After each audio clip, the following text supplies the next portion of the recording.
Wow, I haven't talked about any of this. I have literally not talked about any of it. We were in a relationship for 2.5 years. He proposes. I find out that he was cheating a month later. It wasn't just a broken engagement. That was all over. I was living in his home. We had dogs, cars. We had a whole life that was conjoined. What do you think is the most misunderstood thing about you on the internet? I think a lot of people think that I got in a relationship really quick. The men really came for me. They're so scary. They're scary and they're sad and they're rats. I was so excited for Austin. I was I'm starting a new life, single era. I'm so excited. And then all of a sudden, boom, God had other plans. Wifed up. So I did that because I met a boy. You were such a relationship I am girl. a relationship girl. To your core. If I'm not in that chaos mentally, it almost feels like I'm falling off. Well, also, it's you are comfortable in chaos now. Because this is showing you in a different light than you're normally able to show. Yeah. We're healing. We're healing our hearts. Hi, house guest. Welcome back to my home. This week, we have special guest,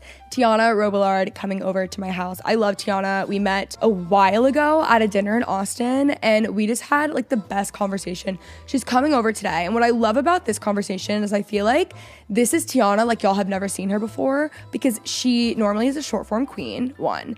2, she hasn't done that many podcasts, and 3, it really feels it's just two friends talking. It's not super crazy over the top and energetic. We get really into the weeds, if you will. We're talking about rut routines.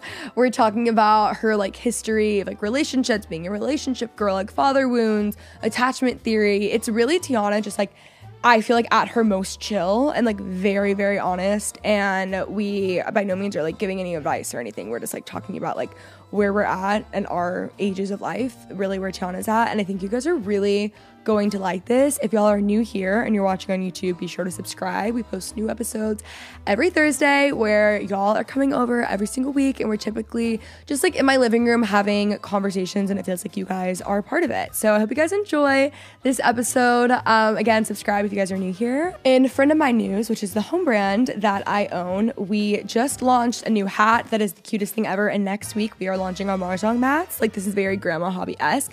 Mahjong is a game that I'm obsessed with. I play American Mahjong. It is the most fun thing in the entire world.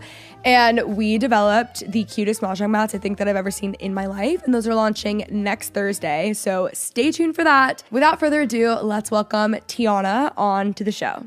We need to start right now because Tiana, your stuff right now, let me get this straight, is packed up and just still sitting there. No, not even packed. It's just sitting in there I live there, and it's just I'm not in the couch that we just love so much. Yeah, my $600 TikTok shop couch. Yeah. Guys, when we first met, we were at a dinner, and she's like, Kinsey, you're gonna actually die at the couch that I just got. It's the ugliest thing I've ever seen. And I was like, no, I'm sure it's fine. I'm sure it's okay. I'm sure it's gonna be okay. Whatever. She's like, no. And Maddie's like, no, it's bad. Yeah. And we pull it up, and I swear to God, this is a blow up couch that you found on TikTok Shop. No, it comes from TikTok Shop in a plastic thing. It's vacuum sealed. You open it, and it just pops up. And that's been my couch. It could be worse. It could be worse, yeah. It really could be worse. And we're actually bringing it to, when I do move, I'm bringing it to the Nashville house. It's going to go in his studio. That's actually perfect. That's a good one. Yeah. It can get dirty, all the things. And it's actually surprisingly comfy. I'm actually a fan of it. The 7 times I've sat on it. No, I know, because you know you've been there so much. I was just saying, sorry, we had a little bit of technical difficulty, guys, but I was just saying, one thing about you is, stuff is always sitting packed up. Oh, yeah. In another city. Mm-hmm. I still have, I think I have, 3 suitcases that are just packed in my apartment alongside all of my stuff that's just as if I'm there, living there, and I'm not there. How many days total do you think you've spent there in this past lease? I want to say somewhere around 20. Most likely. It's that low? Yeah. Wow. Because, dude, I know, it makes sense. Got a boyfriend a week after, or was it a week before? A week before I signed a lease. And I was like, I was so excited for Austin. I was like, I'm starting a new life, single era, I'm so excited. I love the city, the vibes. And then all of a sudden, boom, God had other plans. Wifed up, basically. Wifed up. Literally. When are you making the move? Oof, dude, I'm prolonging. I'm I have everything I need there, essentially my 5 outfits that I'm just rotating. Yeah. But I'm I probably, the middle of January is when my lease is up. So I need to get a move on. At some probably point. December, probably November, end of November, early December, I'll probably get it packed up. You've got some time. Yeah. And I'm like, I still want to go there for like a week and just at least like, just spend a little, like 3 days there. It. Yeah, like at least before I'm done. You're vacationing at your apartment. Yeah. And it feels like that when I go. Like, I'm like, I can still swim in the pool. It's warm. Like damn. It's so crazy. It sucks because I like picked a really good, I've never like paid for rent before. So like I picked like a good spot that I was like really proud of, that like felt really good to me and that had all the things that I wanted, only to end up never using it. So it's so fair. Like, you live and you learn. Yeah. And you know what is interesting is, you know, Shannon Ford? Yes. Okay, love her. Actually, producer Courtney, I stole her from Shannon, but she is the most fabulous woman on earth. But she said to me whenever, because she was living in Nashville. Yes. And then she got a second place in New York, and then she fell in love with her now husband. Yes. And he was living in London at the time. So she spent probably more money, I promise, than what you were spending in your Austin place, I would assume. I know the rent there. It was insane. To this New York apartment for however long. Like, was her lease a year? Yeah. A year-long lease, and never was there ever.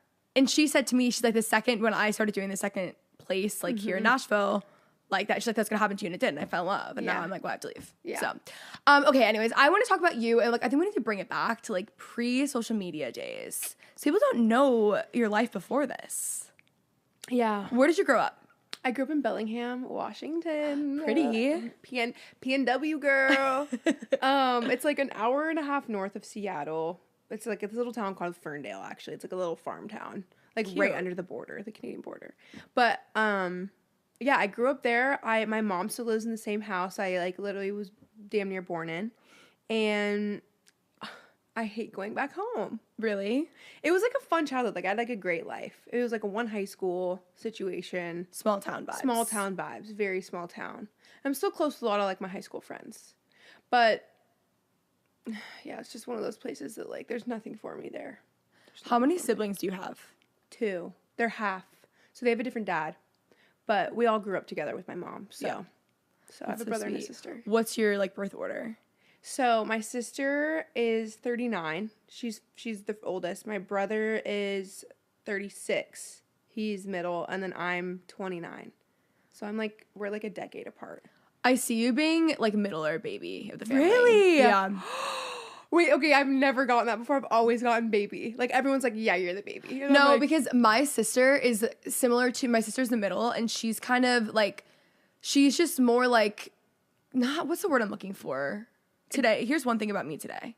Words are not coming to my brain. Hey, guys, I literally started this, and I was like, hey, I need you to know, like, I'm really bad at explaining things, and thoughts aren't firing like they need to. Mm-hmm. So bear with us. She's more like kind of like go with the flow. And I was we'll just do like anything. Easygoing. Yes. So that's why I was like, I could see it. But she also was a lot more like rebellious and wild. Yeah. And I feel like you are just more like, I'm like definitely rule follower, but very like go with the flow, but like very like cautious. Like I won't like go like jump off. Like I don't like want to go like cliff jumping and shit. No, I have no interest in that. Ever. I'm like, I'd rather like keep my life. I'm not going to skydive. Yeah, no skydiving. That is not my vibe. Yeah, no. yeah.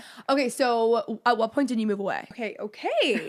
So I was actually in like a relationship after college, after high school that was kind of not the healthiest. And I like ended up moving in with his family for like a total of a few months or whatever. Anyways, long story short, my mom and my sister was like, okay, we need to like get her out of this. Bless his soul. I think we were really young and like just didn't know what we were doing. So I don't want to like put any shade towards him. But like I wasn't seeing clearly. Like I was like, I think in this like world of like manipulation where I was just like living with him and his family. And for no reason, like my mom lived 10 minutes away. I could have like easily, it was just this like situation that was really weird. And my mom and my sister were like, hey, so this is like an intervention. We need you to like not do this anymore. This is like really bad.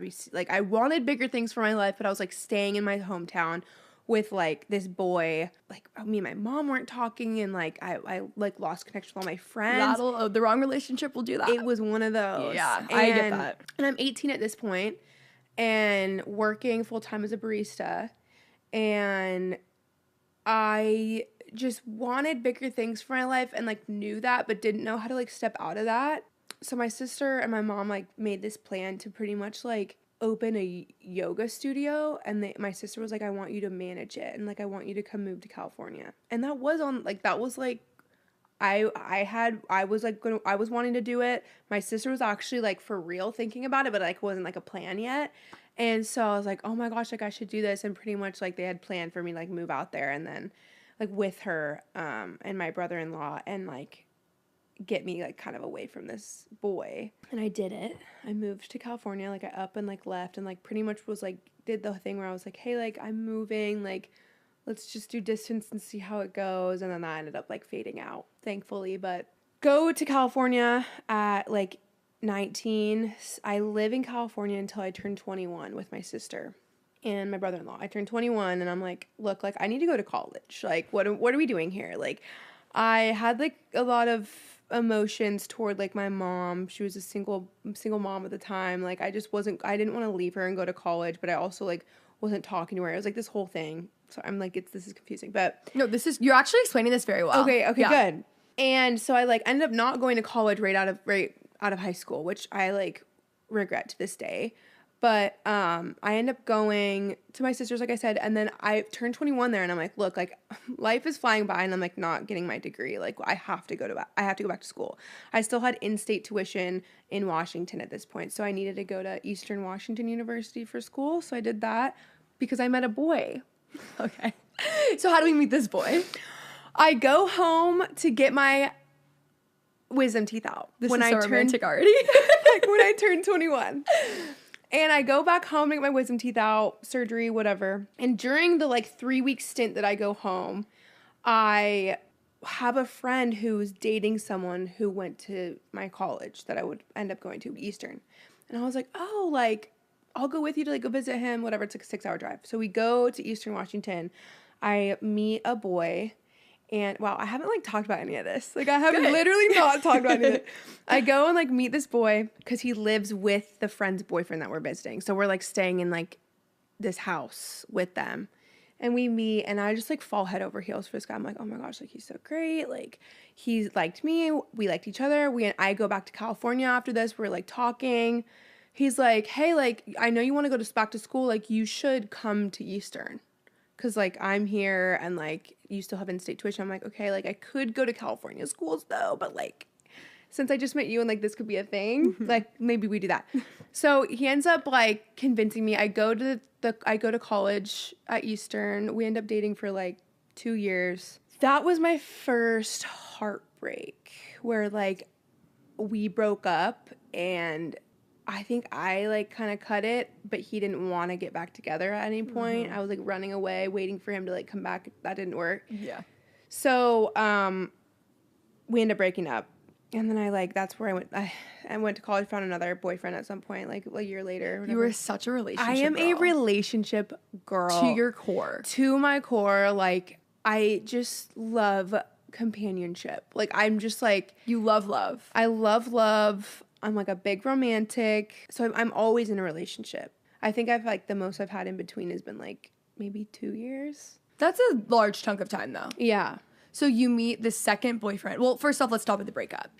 The first breakup is so interesting because you really truly feel like you're the only person on this earth, on God's green earth, that has experienced heartbreak ever. You think you are the literal only person. It is the most painful thing and they don't warn you. It changes who you are. Like that first heartbreak literally changes I remember being the most confident, easygoing, like nothing can break me down. And after that, I have been a different person ever since that breakup. Crazy what it does to you. It really changes your brain. Yeah.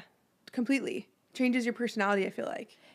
You just are sitting. I just remember going through my first breakup and being so angry at all of the people around me for not warning me how bad it was going to be. Like I remember being like, why did no one tell me this? Right. And then before that, you would think everyone was being dramatic. Yeah. And then you go through it. Yeah. And suddenly you're the only person on earth that's ever gone through a breakup. I'm like, the pit that I was feeling, oh my gosh. It felt like it feels like you're dying. Yes. Like when you wake up in the morning and then you remember that you broke up and you just like are sick. Yeah. Like, and you're like, I'm never going to find somebody again. Like that was I'm a big thing where it's like when I am in a relationship, I'm like, oh, this is my person. Like this is what I date to marry. Obviously, I think a lot of us do, but it's like, I like really attach myself, especially my younger years.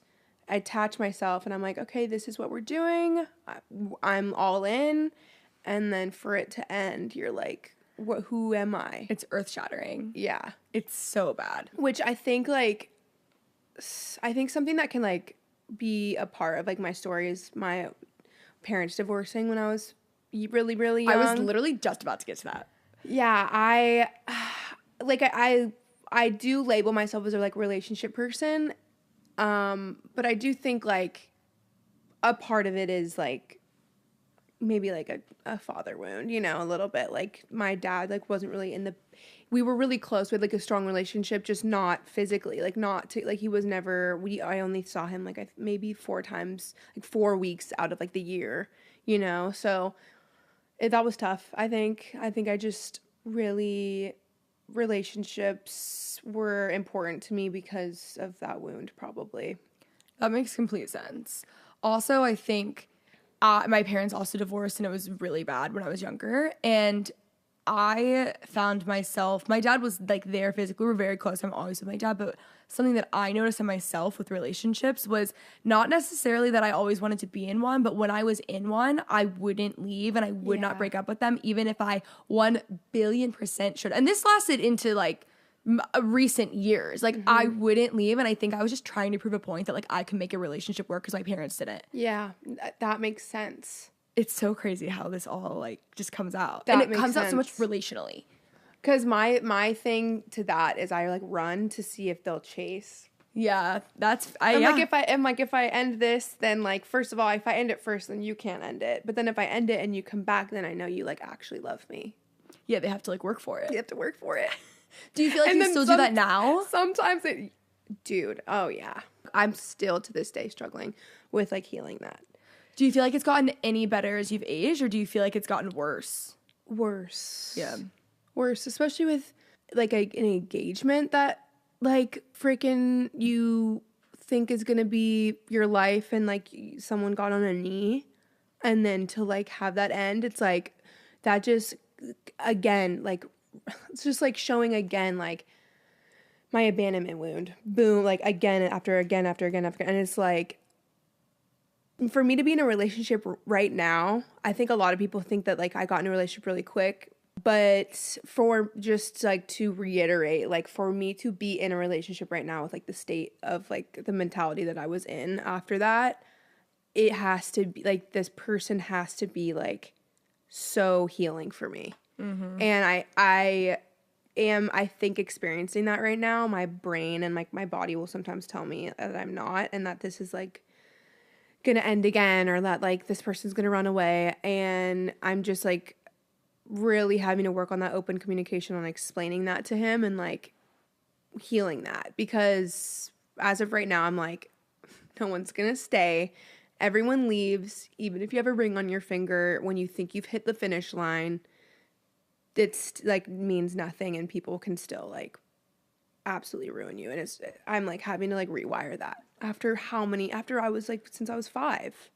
Also, just to validate with the like broken engagement, I mean, that was like, that is like clearly like your greatest fear. And it wasn't just a broken engagement. That was like all over. Like that was a really like, that adds so much to what already would be a really traumatic experience. So like you are doing really great, even like working, like trying to work through in a relationship, because like that is so hard. Also, even when you're in a healthy relationship, sometimes that's the hardest thing after you've been in nothing but unhealthy stuff, because you don't know how to like operate. Yeah.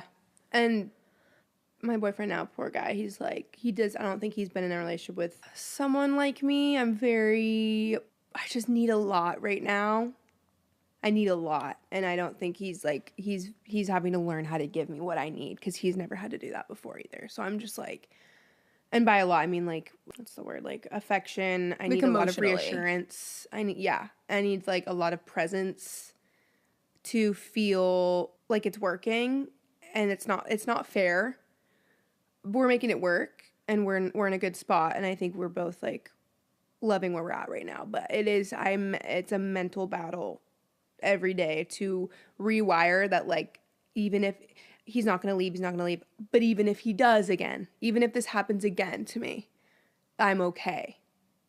And I think that's what I did get from the last one is like, I survived, I lived, like I'm fine. Also, I feel like you thrived too. Yes, and I thrived. Like, I think your life really got better. Yeah, it did. Even if it doesn't feel that way always. It like, did. in the moment, of course, I think later, you look back and it's, like, clear to see. Oh, it's like, thank God. Like, God was really looking out on that one. God was really looking out for you. Yeah, but it is that feeling of I'm not good enough, just repeated again and again through my adulthood, and it's like, damn. Well, it's like so exhausting to deal with, especially when it's stuff that was like sewn into you as a child. Have you ever looked into attachment theory? Yes. So I used to be anxiously attached, which I feel like you would be anxiously attached, right? And it was so interesting. So there's three, for people who are listening, there's really three main like attachment types. There's secure, and there's anxious, and then there's avoidant. And typically anxious and avoidance like love each other. And that was my living hell up until like the relationship I'm in now, honestly. Like every time I dated anyone, I was with an avoidant and I was anxious. And like it was so exhausting to be in because I would have all the mind games and like I would convince myself like, oh, if we didn't speak for 6 hours, I would be like, oh, he hates me. Like he thought in those 6 hours that like we're never going to be together again. He wants nothing to do with me. Like it's such a mind fuck. It really is. And it's so exhausting. Like it really is so hard. It's really difficult. I'd be interested to know how you got out of that. I went to a lot of therapy. And I like tried, like I remember, because I went to my therapist and I was like, I really desperately like do not want to feel this way anymore. And I don't want to be this way in relationships. And like, thankfully, I don't feel like any of the guys that I dated up until that point were like looking back, they were all the wrong person for me. So I don't feel like it messed up anything that was like really important, you know? But I was like, I don't want to like meet the right person. And then I just want to be in a better place. Like I was like mentally, I've got too much going on. Yeah. So there's this book, you don't like reading, right? I like have a Kindle now. I'm like really trying to get it. Okay, like maybe with a Kindle. Like there's this book called Attached, and that book really, really helped me with attachment theory. Okay. And it's so interesting because it talks about things that you can do to like make it better. And it really honestly helped me like rewire my brain with it. But I went to therapy. We worked on a lot of stuff. I couldn't really give you tangible things that we worked on because I don't even remember at this point because it was a couple years ago. But over time, I remember like at a certain point, I was like, there's going to come a time where like you can only do so much until you're in a relationship and you work through that again. But I do find myself like in my relationship now, like I will, like this is how much progress I know that I've made because normally, you know, when you like say something because you're like trying to get a rise out of them, like on purpose, obviously. And like, I don't even have it in me to do that. I'm like, like I don't even, but I also feel so like safe and whatever, but like I don't even have it. Like there's just like things that you would say to like get a rise and like for them to then like show that they care, you know? Totally. I don't even do that anymore. I don't have the energy. But it was years of therapy. It really was. Yeah. So the funny part is when I was with my ex, like we were doing so much therapy, like individually and like together. So I do feel like I learned enough to over like those years to like set me up for this one. But yeah, it takes a lot. It takes a lot, and also you should just be proud of yourself. Like I think it would in a way almost be easier to just like take yourself out of the game as a whole. Like I think that's what I did, and I don't think it was the best thing. I think it was good, and I'm glad that I did it for the time that I did it, but I also think like there was a large part of me that was just too afraid to get into a relationship again. So like you had the courage to do it again. Yeah, I think how it happened was like because I kept telling him like we just had met, me and my boyfriend now, and it's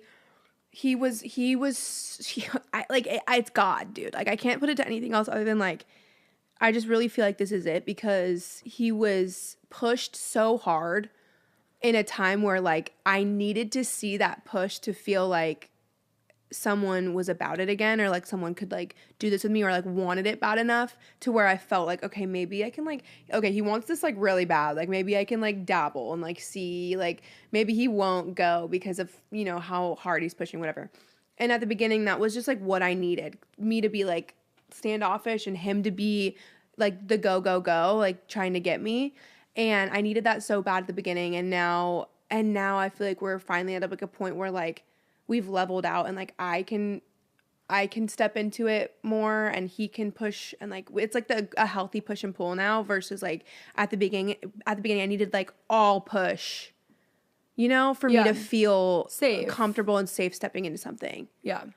And I did tell him at the beginning, I'm like, dude, like what you're getting into right now, like I'm warning you now, like I'm not well and I'm really scared to get into a relationship, and like here's what's probably gonna happen, and like here's what I foresee happening. Like I'm gonna want to run. Like my thing is like I want to run. Like I am an anxious attachment, but I'm also like a runner. Like I will I will run and like make sure like I end this before you do if things get tough. So I don't know why you would want to start this with me, but like I'm warning you now. And he's like, well, I got it. Like you don't understand. Like I can handle anything. He's like, I literally can handle anything, and like you're gonna be just fine. And I'm like, here we go. And then now I'm running down Broadway Street. No, literally, but you guys have been together for a long time at this point. We should give context to the listeners too, as a refresh in case they don't know. You were in a engagement without how you were engaged. Yes, she was in a relationship. They got engaged. A couple months later, big breakup, blow up. A month? It was that quick. We were in a relationship for 2.5 years. He proposes. I find out that he was cheating a month later. And I end it. I call it off, obviously. Which isn't obvious to a lot of people. Everyone's like, yeah. And I'm like, no, I needed to get the hell out of here. Yeah. Like, what are we doing? And, left a month after the engagement. And then you and Adrian met. Like, not that long after. I broke off the engagement early June. I met him in September. Okay. So you had a little bit of time in between. Yeah, we started officially dating December. There you go. Yeah. That is, like, good. Yeah. It worked out. It was neat. It was exactly what it needed to be. I feel like I feel good. I also think that's really important for, like, especially young girls to hear who are stuck in bad relationships. And most of the time when you stay, it's out of a fear of, like, never being able to find that again, which, by the way, you'll get to a point where that is not what you want to find. No. You don't want to find that again. Yes. You want to find something better. But I think even just hearing, like, you did meet someone, like, the love of your life shortly after. On the other side. It's a scary, really scary position to, especially because I was living in, you know, his home. We had dogs, cars. We had like a whole life that was like conjoined and in two different places, cities. Like my stuff was in two different states. Like it was just like. And he had a career that like you kind of had to revolve your life around that to make a relationship like that work. Totally. And to think of leaving that is really scary and tough, but it's like I would rather be alone and got myself rather than being with someone who isn't sharing the same like morals and values as me. Basic human decency. Basic fucking human decency. Yeah. Then there's something on the other side that's so much better. And you can't see it in the moment, but it's there. You have to almost just like close your eyes for a bit. Like you've got to like jump off the cliff and like do the thing that's so scary and leave the relationship and like just close your eyes. Like once you get to the other side, you will be so grateful. Yeah. But I can even see in the past like 8 years specifically, I think just like in my 20s, like the people who were too afraid to leave relationships and how different of people they are and how much smaller their lives are when they wanted something so big and like really they just settled because they were too afraid to leave something, which is valid. That is a very valid fear, but it's so much better on the other side. It is. Yeah. Like so much better. And it's better to deal with it earlier than later. Yeah, absolutely. What, you're 50 years down? Imagine if we would have got married, kids. Imagine if I stayed and we would have, dude. No, couldn't have happened. Okay, so circling back. So you get your second boyfriend in college. Yep. And then at what point are you moving? Like, give us the timeline of all of this stuff. Yeah, COVID happens in my last year of college. So I started as a freshman. COVID hits when I'm, 23 or so. And I moved, when COVID happens, you know, school goes online. I moved back to my sister's. That was what felt like home, was Northern California at that point. And I moved back into my sister's, do school. After school, I lived there for a while. And then Maddie has a company. And my best friend Maddie owned a creative agency in Dallas. And we were best friends in high school. And she ended up moving to Texas. And then starts a business after college, and I didn't have anything going for me, and I wasn't doing social media or anything. I was just like a barista for like the last 8 years at that point.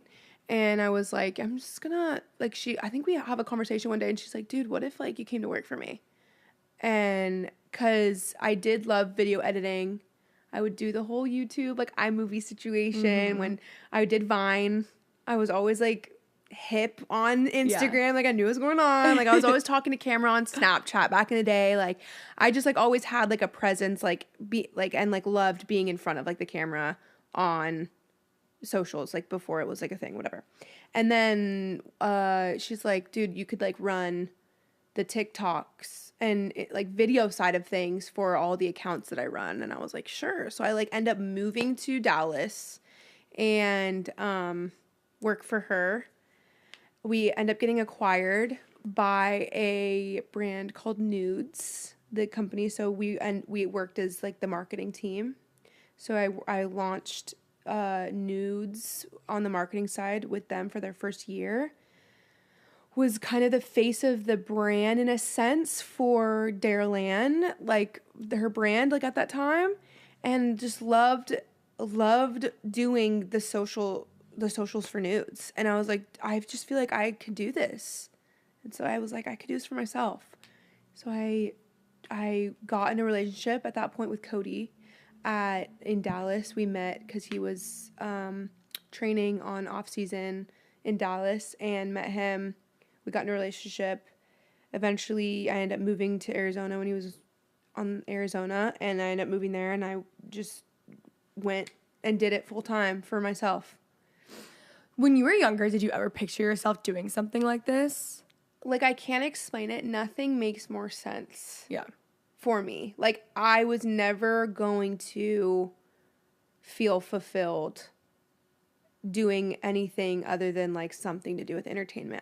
I always used to say growing up, like, I don't know what I want to be, but I know I want to get paid and make a career out of just being me to an audience of some sort. Like, but like not necessarily playing like a part, just being me to like a group of people that want to watch.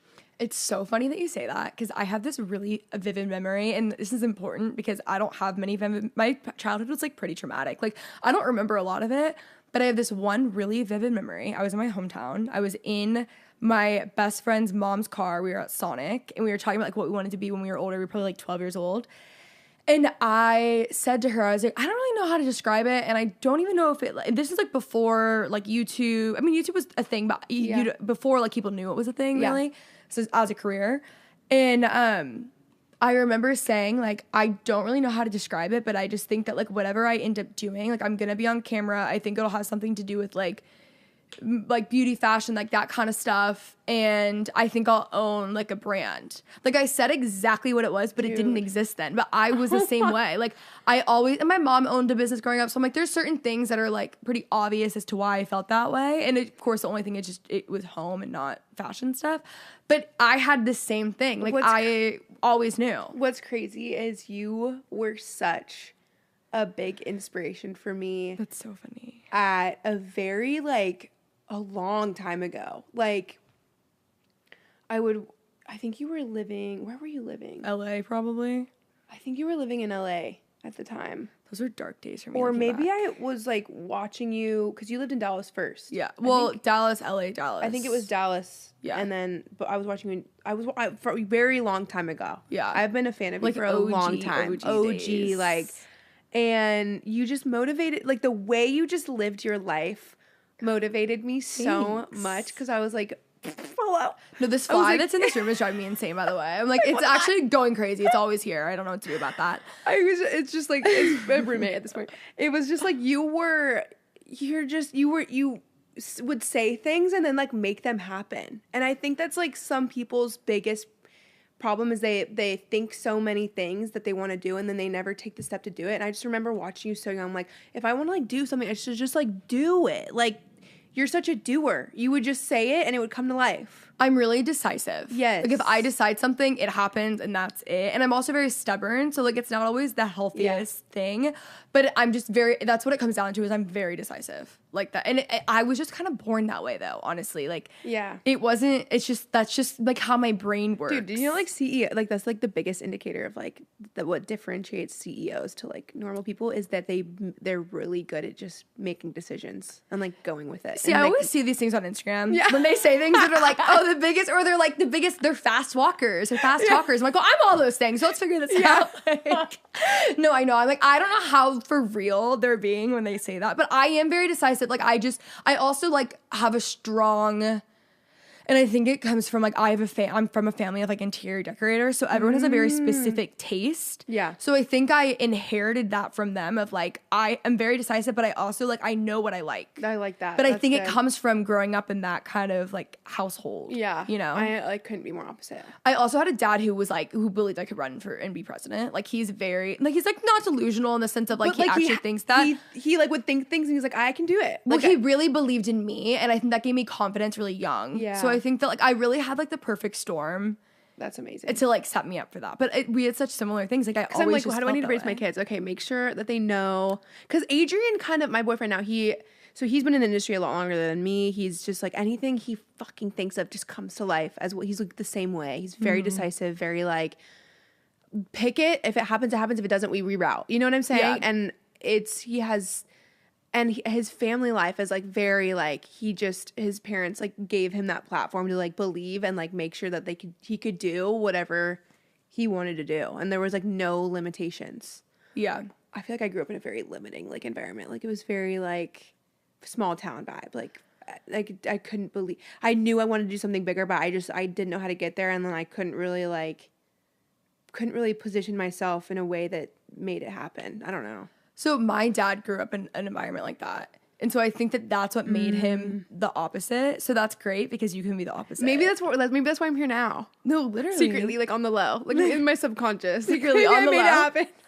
No, but I mean, you have so many like good ideas and things that you want to do. Like we talked about, obviously we don't need to get into them here, but like we talked about so many of them at dinner. I'm like, that's a genius idea. I think it's just, also you all need to give yourself grace. Like you've been like a very like transitionary, whatever the word I'm looking for, can't think today, phase of life. I feel like I like haven't. And a lot came at you at one point, which we actually should be talking about. Exactly, because I think my career started. I blew up in maybe I think I got to 2 million in less than a year or something crazy like that, right?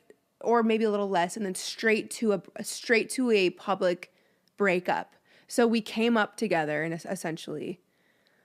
And then we ended it within a year. It was like this very like hot topic of like our relation. Everyone like really enjoyed our relationship to then it ending so abruptly. And since the start of my career on social media, I haven't really been able to like, you're right, like get to a stable place where I feel like almost safe and comfortable, because I'm only in year 2. I'm still figuring out what it's like to, you know, go into a spot where like people even know who I am. Like it's like still like this like whirlwind of just so much change. I think that's the hard part of like going viral too. That's why I'm always like I'm like actually grateful that it's just been slow and steady for me, because I think like the pro to that is that you grow with it and you figure it out. Like you didn't have time to grow with it and figure it out. So it was just so much at once. And then so it's also like your personal life in a really traumatic event and a not just a breakup, but like an engagement that has been broken off. Like it really is a lot at once. So like it makes sense that you would be feeling this way and like honestly feel this way for a while. Like you will get to the point where like you don't really feel like you'll be further away from that and feel differently, but like it makes sense. And then it's like this game of getting further away from it means like things leveling out, which is then it's like I almost like strive for if I'm not in that chaos mentally, it almost feels like I'm falling off. Yeah. Do you know what I'm saying? Well, also it's like you are comfortable in chaos now. Totally. Yeah.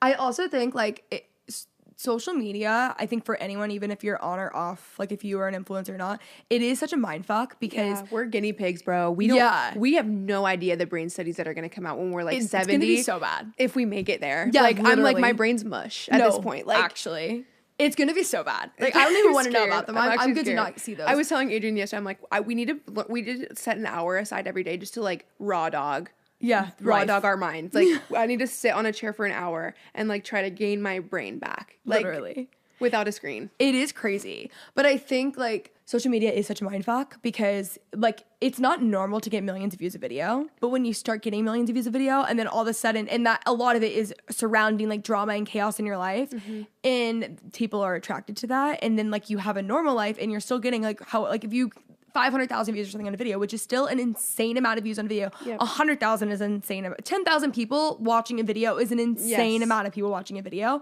But it just, I feel like that can get so unhealthy. The bar gets higher and higher and higher. The more you allow it, it's insane. It's also scary because a lot of people online, like just knowing more of the behind the scenes, like so many people who are getting the most amount of views as possible are the most miserable people. Yeah. Like it really, because it can be like a very dark and lonely place. And and I can attest to that sentence. We both have a lot of friends in the industry. It's like, dude, this life comes with a price. Yeah. It comes with a price mentally. We are not wired for this, for us to see how many opinions we see on the day. You're right. Some of the most successful people in the industry, which we hear all the time, everyone says this, but it's so true. Some of the most successful people are some of the most miserable. Yeah, and I would say like most people aren't well. No. Like seriously, like including myself, I feel like I'm in a rut every other week. Yeah. Oh, you know, yeah. Like, what happens with you when you go through? Like, what's your rut routine? Dude, I'm in one right fucking now. First of all, I don't even have like a rut routine. I like that. I just made that up. I don't have one. That. It's hard to, because now we're getting into the weeds here, but the app is ever changing. Like what worked maybe like 6 months ago on like what kind of I knew for my business I needed to get out and would do well isn't the same as it is today. So it's like, it is kind of a fun game because it's like, if you do enjoy it, it's like you have to ever like evolve into the app. So right now I feel like, I don't know if you've experienced it, TikTok's going through something with the algorithm is algorithming. Yeah. And it's a full change where people aren't like getting, it's changing. And it's like, okay, I'm in this rut where I'm like, okay, things aren't going well. Okay, well now what? Like, it's like, yes, things are going well, but like, you're right. Like when you don't get a certain number, it's like, oh, we're falling off. Like nobody gives a fuck about me anymore. And I think when that happens, I'm just like, I need rest and I need to genuinely like log off. Like I'm in a point where like, I don't even want to look at my phone right now. Like I just need to log off, get inspired. I think when I'm in a rut, I will go on my For You after resting. If I get a sparkle of inspiration, I'll go on my For You, find inspo from people I'm really inspired by creatively, and almost like, make a way to spin your creative juices on what they're doing and like what's working for someone else. I saw this TikTok the other day, and I want to say it was Alexis Barber, and she was just talking about the concept of burnout, and she was saying, like you're burning out whenever you're like misaligned, and she's like, and that was a hard thing that I had to learn, and she kind of took you through like her journey of it, and I'm like, that's actually so true, because whenever I feel the most like just burnt out and in a rut, it's always when I'm kind of like, I don't know what I'm trying to do here. You know what I mean? That is exactly right. Like right now, you're exactly right. I feel that. I feel like I am supposed to be doing like elevating and supposed to be doing something bigger right now.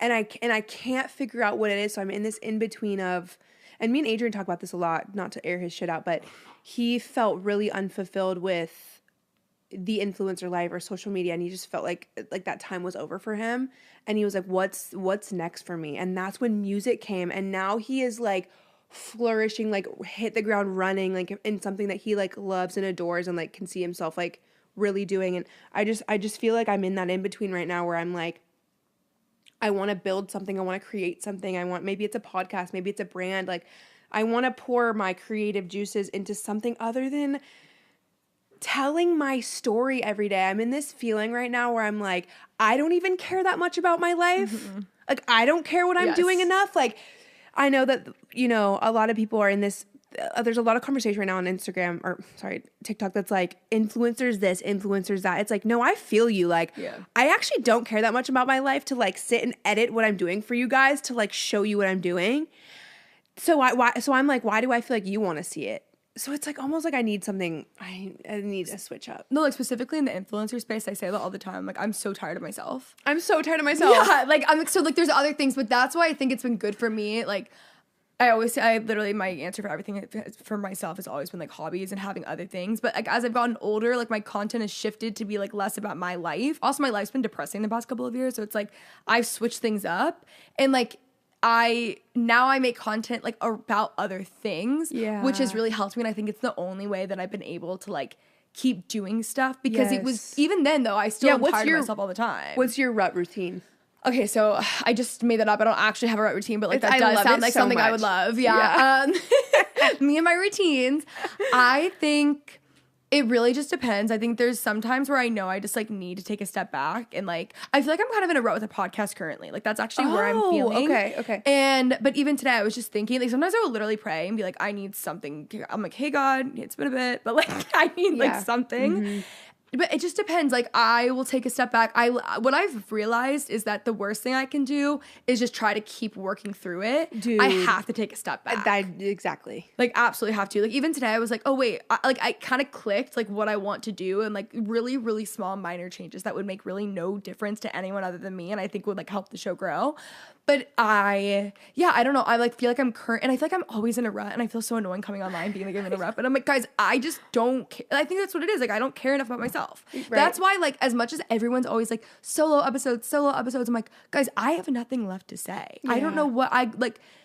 It's just, I don't know. And this might be like too niche of a conversation, but I think that like people listening, like, I think it is also I think everyone weird. Can relate to this. Like, yeah, like to aspects of it. Yeah. Like, especially just on the internet. Like, we're all on the internet. Like, we're all way more self-absorbed than we used to be. Creator thing. Yeah, this is like, I think even people, small creators that are like grinding date. Yeah. It's like, everyone like, and honestly, like having a friend of mine is really helpful, because it's like I can work on something that isn't me, like, and that is really what I love the most at this point. Like I come alive, like that really like fills me up so much. So like when I get off meetings, I'm always excited, so it helps to like go into other areas. But I think it's just, I don't know, it is so tough. You have created such a freaking cool brand, dude. I'm so inspired. I feel like you're right. I want to focus on something that's not me.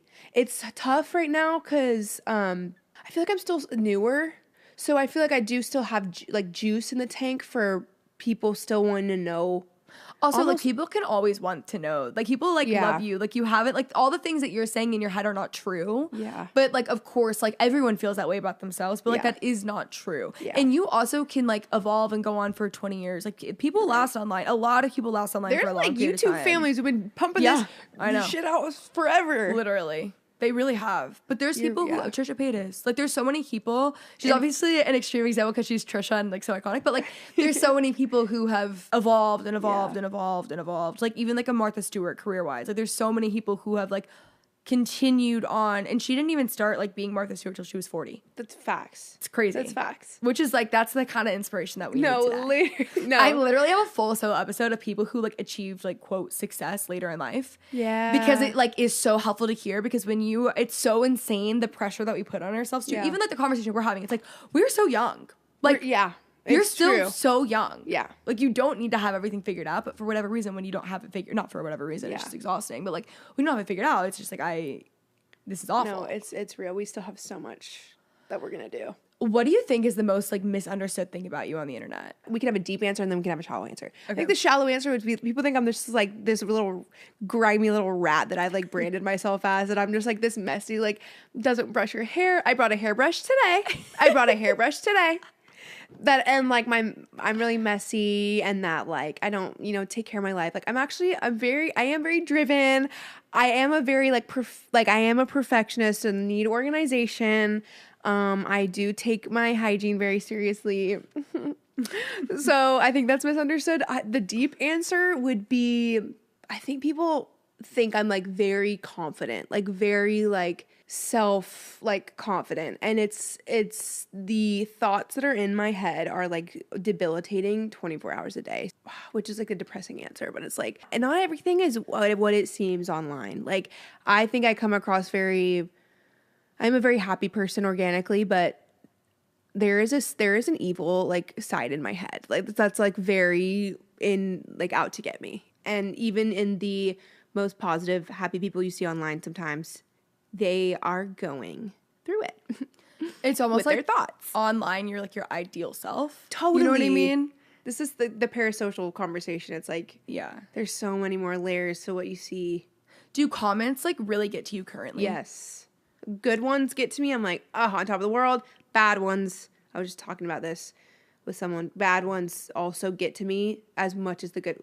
That's the thing. Like, Adrian's really taught me since I've known him, like, you got to be neutral about both. Like, the good ones have to be like, cool, glad that they said that, moving on. And the bad ones have to be, oh, sucks that they said that, moving on. And I'm pretty, like, I take things to heart, really. Yeah, it's like your identity has to be so far away from like what people say about you online. And I have not mastered that art at all. And you also, again though, it happens so fast and there's so many comments, so it's not, you didn't have time to like adjust. It was tough when the breakup was happening because I think the like NFL audience, like the men really came for me in different aspects, and they're so scary. They're scary and they're sad. Yeah. And they're rats. Let's talk about a rat. It's them. It's them.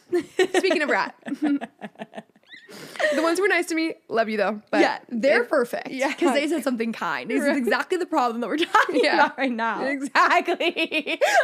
Shit. See? Literally live in action. See?